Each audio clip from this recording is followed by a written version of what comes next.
language development. In this module, we are going to discuss about the aspect of speaking in early childhood, how ICTs can provide support in terms of the speaking skills of language development in children. Now, what is language development? Language development is the ability to comprehend and communicate through the use of speech. It starts with babbling to words to simple sentences and then interaction with adults. और एक और बात जो हमें ज़हन में रखनी वो ये कि it starts with the mother's voice. सबसे पहली जो कम्युनिकेशन बच्चा करता है वो अपनी माँ से करता है और उस वॉइस के साथ वो कल्मिनेट होती है to transmit his or her messages to the other people around him or her. तो इस तरह से क्या होता है कि मीनिंग का एक आगाज़ होता है from the mother and then it culminates to other people. Now there are certain misconceptions about the concepts of good baby and bad baby. अब मैं आपको बताती हूँ गुड बेबीज़ कौन से होते हैं. वो बेबीज़ जो क्राई करते हैं, रात को फंसी होते हैं, बार बार रात को उठ जाते हैं, सोना नहीं चाहते. So all of these are science of a good baby. और बैड बेबी के साइंस आपके ख्याल से क्या होंगे? मेरे ख्याल से तो बैड बेबी वो होता है जो कि ही कमिट्स बर्गलरी और the bad baby puts sugar in cookies. So आपको क्या लग रहा है कि ये दो कॉन्सेप्ट जो हैं वो किस तरह से एग्जिस्ट कर रहे हैं? First of all obviously this is all normal. There are all good babies. और ये जो मैंने दूसरी बात बताई है, the point is to emphasise कि there is no such concept as a bad baby. So instead of characterizing or judging your baby, try to understand him or her. The second misconception is when you characterize your child by negative properties like इसको बहुत गुस्सा आता है या ये बहुत Moody है. So if you say things like this, the baby will eventually personify himself or herself in that way. तीसरी चीज़ जो एक आती है वो ये कि जब हम अपने बच्चे का कंपैरिजन दूसरे बच्चों के साथ करना शुरू हो जाते हैं. So this is also not good for your health और the baby's mental health. Now what are the tools for language development? There are 3 tools: voice, speech and language. Voice is the sound that we make. इसके अंदर हमारे जो physical aspects हैं वो involve होते हैं, like our vocal cords, larynx and the vibrations that are happening inside our throat. It produces voice. Speech is talking. When you talk and the other person is listening, and it is one way you do your speech through expression of language.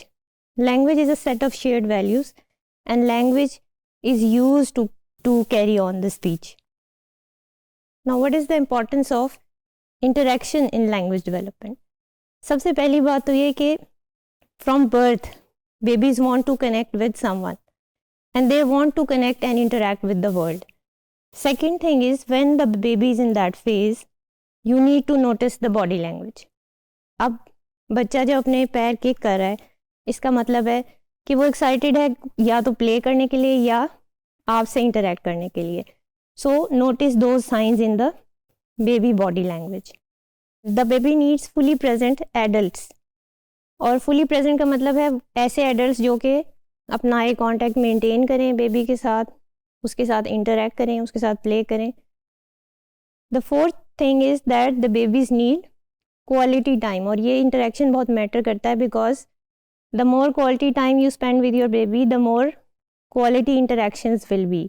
और यही interactions हैं जो आगे language development की foundation बनते हैं. अब importance of interaction में एक और चीज़ जो कि यहाँ पर वर्थ मैंशनिंग है, since we are discussing the course of ICT, use of ICT in ECE. So there are various trends that are in the social media these days. One of those trends is the egg cracking trend, जिसमें वो बच्चे के जो forehead है उसके ऊपर egg crack करती है मदर्स या जो भी उनके केयर गिवर्स होते हैं. So what is behind that, और आपको किस तरह से इस बारे में सेंसिटिव होना चाहिए इस तरह के ट्रेंड्स को फॉलो करने से पहले. There are lot of videos जिसमें कि दिखाया जाता है कि बच्चे के माथे पे जो है वो एग क्रैक किया है and the child gets shocked or the child starts crying. But to counter that unhealthy interaction, एक और इस तरह की वीडियो जो है वो मेरी नज़र से गुजरी जिसमें the mother was taking consent from the child and she was asking के do you want me to do something with you or do you want me to crack this ad on your forehead? And the child said no. So she said you can crack this on my forehead, and the child was very resistant. He was so sensitive and he was going through comprehending the emotions of his mother. And in this way आप बच्चे को क्या सिखा रहे हैं? Basically आप उसको consent सिखा रहे हैं. And even she said कि आप you can do this because I am telling you. And this is one of the ways कि बहुत अर्ली ईयर से आप बच्चों को consent की importance के बारे में बताएं. So instead of following blindly, you should be very careful about. The second thing is active listening. Active listening बहुत से पेरेंट्स जो हैं वो नहीं कर रहे होते. मतलब बच्चा आपके पास कोई आया है और वो आपको कुछ बता रहा है कि मेरे साथ ये हुआ है, या स्कूल के अंदर फलां बच्चे ने मेरे टॉय को ले लिया है, so I was feeling very worried about it, और ही टुक माई पेंसिल, और even he made a bad face. तो आप या तो किसी काम में मसरूफ़ हैं या आप नॉट कर रहे होते हैं, you are not giving the full attention to the child. So whenever these things come up, be very present for your child. आप उसके लेवल पर आके आई कांटेक्ट मेंटेन करके आप उसकी बात को सुने और उसको रीफ्रेज करें. उसको बताएं कि आई थिंक कि ये इस तरह इसलिए हुआ है because you are feeling such and जो भी आपका बेबी आपको बता रहा है या टॉडलर आपको बता रहा है, you just retail that story. तो इससे क्या होगा कि उसको अपने इमोशंस को अंडरस्टैंड करने में हेल्प होगी. फिर इम्पोर्टेंस ऑफ इंटरेक्शन में एक और चीज़ जो है वो रिफ्लेक्शन ऑफ वर्ड्स की है. जैसे बच्चे ने एक गलत सेंटेंस बोला है या उसने कहा है आई ड्रॉड सम स्पेगेटी या जो भी उसने गलत रिस्पॉन्ड किया, गलत प्रोनाउंस किया है, तो you don't correct him and say कि अच्छा ये आपने गलत वर्ड बोला. You just say it in a correct pronunciation back to the child. कि आपका रिस्पॉन्स ये हो सकता है कि you drew some long spaghetti and now you are using the correct pronunciation of the words. इससे क्या हो रहा है कि बच्चे को ऑटोमेटिकली पता चल रहा है कि ये जो मैंने वर्ड्स बोले हैं they should be pronounced in a certain way. तो ये एक रिफ्लेक्शन ऑफ वर्ड्स हो सकती है. रिफ्लेक्शन ऑफ इमोशंस भी हो सकती है कि बच्चा अगर इमोशंस को एक्सप्रेस कर रहा है तो आप उसको दोबारा से यू टेल हिम बैक या टेल हर बैक के is this how you feel, यानी इट सीम्स लाइक या it is because this and this, because X Y Z happen, you got angrier or you got sad. So take a guess if you are unsure कि how the child is feeling. The second is कि आपको ज़रूरी नहीं है हर वक्त अल्फाज की ज़रूरत हो अपने बच्चे को कंफर्ट करने के लिए. Sometimes a hug is enough, holding his or her hand is enough. So just be very natural about it, whatever works at that situation. फिर तीसरी चीज़ ये है कि ज़रूरी नहीं है कि आप अपने बच्चे के तमाम इमोशंस से एग्री भी कर रहे हो. And it also doesn't mean कि if the child is saying कि मुझे इस तरह से फील हो रहा है, यू से कि नहीं तुम्हें तो ऐसा फील नहीं होना चाहिए. This is very wrong. You shouldn't be angry या you shouldn't be sad, you shouldn't be upset about it. आप उसकी फीलिंग्स को समझने की कोशिश करें और उसको भी अपनी फीलिंग्स को अंडरस्टैंड करवाने की कोशिश करें थ्रू प्रॉपर कम्युनिकेशन. फिर आप दूसरों की फीलिंग्स के बारे में बात करें. सो दैट इससे क्या होगा कि बच्चे के अंदर एम्पैथी पैदा होगी. उसको ये पता चलेगा if I am feeling in a certain way the other person can be feeling such and such. और ये तमाम की तमाम चीज़ें इमोशनली सोशली थ्रू स्पीकिंग बच्चा डेवलप कर रहा होता है अपने केयर गिवर्स के साथ. फिर उसके बाद साइमल्टेनियस फीलिंग्स के बारे में बताएं. जैसे कि स्केर्ड भी हो सकते हैं आप और एक्साइटेड भी हो सकते हैं किसी भी चीज़ के लिए, बच्चे अक्सर होते हैं. इसी तरह वो एंग्री भी हो सकते हैं और सैड भी हो सकते हैं at the same time. So help them navigate through these complex emotions. फिर आखिरी बात यह कि एज अ पेरेंट आपने ओवर थिंक नहीं करना इस प्रोसेस को. आप ये ना समझें कि मैं इस तरह से बात करूँगा या बात करूँगी तो इससे क्या इफ़ेक्ट होगा. Just be very natural about it, be very intuitive about it, and you will go through the process very fine.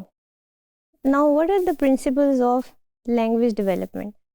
एक बात जो बहुत इंपॉर्टेंट है वो ये कि first 3 years of the life of the baby is very important. इसको critical period भी कहते हैं या क्रूशियल पीरियड भी कहते हैं. फिर हमें ये समझने की ज़रूरत है कि बच्चे सबसे पहले स्पोकन लैंग्वेज को अंडरस्टैंड करते हैं even long before they learn to read और write. So oral language skills जो हैं वो अर्ली ऑन उनके ऊपर फोकस करना बहुत ज़रूरी है. और जो बच्चे ओरल स्किल्स में सफ़र कर रहे होते हैं वो आगे जाके रीडिंग और राइटिंग में भी फिर थोड़ा सा डिले डेवलपमेंट्स आती हैं उनकी. फिर तीसरी चीज़ ये कि जो बच्चे नॉर्मली स्कूल आते हैं दे हैव डेवलप्ड इतनी ओरल और स्पीकिंग स्किल्स उनके अंदर होती हैं कि वो अपने मैसेज को कन्वे कर सकें या बातचीत कर सकें. So they are at school to start for the next phase of reading and writing. कुछ क्रिटिकल पीरियड्स या सेंसिटिव पीरियड्स जो हैं वो आइडेंटिफाई किए गए हैं as per the Montessori theory, जिसमें 5 क्रिटिकल पीरियड्स या 5 फेजेस हैं उस क्रिटिकल पीरियड के. पहला फेज ऑर्डर है, दूसरा लैंग्वेज है, सेंसरी स्किल्स है, मूवमेंट है और सोशल स्किल्स है. ऑर्डर में ये है कि बच्चे पे एक फेज़ ऐसा आता है जहाँ वो हर चीज़ रूटीन्स को क्रेव करता है या आप कह लें कि टाइम टेबल्स को या अपने टॉयज़ को एक ख़ास तरीके से अरेंज करने में उसको इंटरेस्ट होता है. सो ये भी एक फ़ेज़ होता है और ये फ़ेज़ फेड ऑफ हो जाता है. मसलन उसको पता होता है मेरा ये टॉय यहाँ पर रखा हुआ है या इस तरह से रखा हुआ है और वो अपने ब्लॉक्स को एक ख़ास तरीके से अरेंज करना पसंद करता है. सो this is a phase of order. Language का फेज़ जो है वो बच्चे पे थ्रू आउट जो है वो चलता रहता है और ये प्रोग्रेस होता रहता है through from 7 months to 3 years of age. और ये तमाम ऐसी चीज़ें नहीं हैं जो कि एक फेज़ हैपन हुआ या एक एलिमेंट जो है वो हैपन हुआ और दूसरा बाद में हैपन हुआ. दे कैन हैपन साइमल्टेनियसली या एक दूसरे के साथ ओवरलैपिंग भी ये हैपन हो सकते हैं. You as an adult need to identify कि वो कौन सा क्रिटिकल फेज़ चल रहा है जिसके अंदर अब इसको ये वाली नीड जो है वो प्रोवाइड करनी है. फिर सेंसरी स्किल्स में ग्रॉस मोटर स्किल्स और फाइन मोटर स्किल्स पे हमने पहले काफ़ी बात की है. मूवमेंट के अंदर सबसे इम्पॉर्टेंट जो चीज़ होती है वो बच्चा इंडिपेंडेंस सीख रहा होता है. जैसे हमने बात की थी कि वो बैठना सीखता है, चलना सीखता है. सोशल स्किल्स डेवलप हो रही होती हैं. उसको पता होता है कि मेरे माँ बाप घर वालों के अलावा भी I have to interact with people and उसको ये पता चल रहा होता है कि I can have friends like myself. तो this is the start of another phase. Now we are going to discuss about the communication tree. और ये communication tree इसलिए है कि ताकि हमें concepts clear हो सकें कि बच्चों के अंदर communication किस तरह से happen हो रही है. For example जो tree की roots हैं वो नॉन वर्बल कम्युनिकेशन, जब बच्चा छोटा होता है तो कम्युनिकेशन नॉन वर्बल से शुरू होती है. It does not start with words like crying and then laughing or taking burps or things like that. फिर social interaction like eye contact, ये सब ट्री की रूट्स के ऊपर है. ट्रंक जो है वो that is made up of understanding sounds and words. Branches are expressive language like sentences, small sentences, conversation. Leaves are speech, sounds and fluency for the child. So in this way जो communication है आप देखते हैं कि अगर foundation उसकी जो है वो strong build होगी तो tree भी उसी तरह से strong जो है वो grow करेगा. अब इस tree के अंदर एक चीज़ जो mention नहीं है जो आपको भी notice करनी चाहिए वो ये कि इसमें fruits का जिक्र नहीं है. Now what are the fruits of communication? जब eventually ये सब कुछ हो जाता है, जब आपका trunk और branches और leaves सब कुछ आ जाता है, so what are the fruits?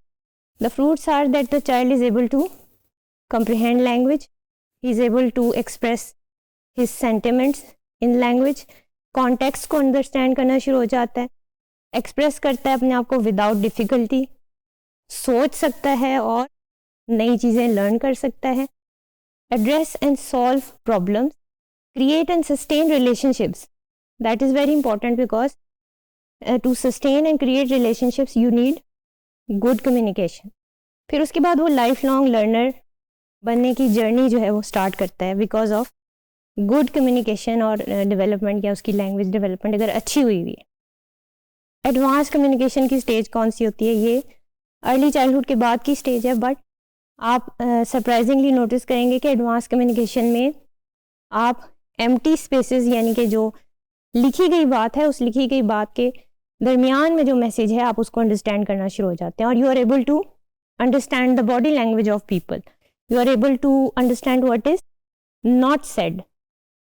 अच्छा, फिर 2 major areas of language development है, रिसेप्टिव और एक्सप्रेसिव लैंग्वेज। रिसेप्टिव लैंग्वेज वो जिसमें बच्चा अंडरस्टैंड कर सकता है स्पोकन लैंग्वेज को, इंटरप्रेट कर सकता है वर्बल और नॉन वर्बल क्यूज़ को। एक्सप्रेसिव लैंग्वेज वो होती है जिसमें वो अपनी लैंग्वेज को यूज़ करके सेंटेंसेस, ग्रामर और करेक्ट ग्रामर के साथ वोकेबलरी यूज़ करते हुए अपनी बात को कर सकता है, keeping in mind the situation and context. फिर 2 कैटेगरीज ऑफ लिटरेसी नॉलेज क्या है, कंस्ट्रेंट स्किल्स होती हैं और कुछ अनकंस्ट्रेंट स्किल्स होती हैं। स्पीकिंग के रेफरेंस से बात हो रही है। कंस्ट्रेंट स्किल्स में वो वाली स्किल्स आती हैं जो कि लिमिटेड होती हैं या फिनिट होती हैं, जैसे कि 26 लेटर्स ऑफ द अल्फ़ाबेट। आप किसी भी बच्चे को वो सिखा सकते हैं, बता सकते हैं, उसमें स्किलफुल कर सकते हैं। अनकंस्ट्रेंट स्किल्स में कॉम्प्लेक्सिटी होती है because it depends on the socio economic background of the child, माँ बाप की तालीम, उनका एक्सपोजर, बच्चे का एनवायरनमेंट कैसा है, ये तमाम चीज़ें कंट्रीब्यूट करती हैं उसकी इन स्किल्स के अंदर। So they are complex. These are just development milestones. आप देख सकते हैं कि यहाँ पर 3 मंथ्स का बच्चा कूइंग गर्गलिंग करता है, 6 मंथ्स में बैबलिंग होती है, 12 मंथ्स में फर्स्ट वर्ड्स, 18 में उसको 40 वर्ड्स तक पता होते हैं।